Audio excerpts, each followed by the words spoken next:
Hello বন্ধুরা, এখন আমি আছি দক্ষিণেশ্বর। আর আজকে আমি জার্নি করব শিয়ালদা থেকে শিলচর কাঞ্চনজঙ্ঘা এক্সপ্রেসে।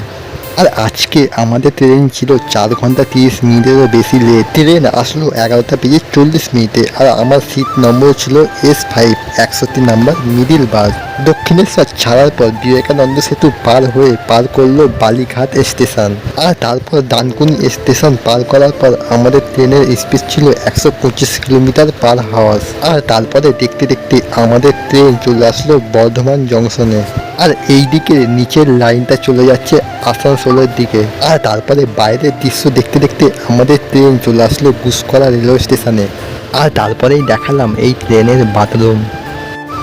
আর তারপরে দুটো স্টেশন স্কিপ করার পরে আমাদের ট্রেন চলে আসলো আমাদের ফাইনাল ডেস্টিনেশন বোলপুর শান্তিনিকেতন। এর লং ভিডিওটা 2 দিন পরে চ্যানেলে আসবে। ততক্ষণের জন্য তোমরা সবাই ভালো থেকো, টাটা।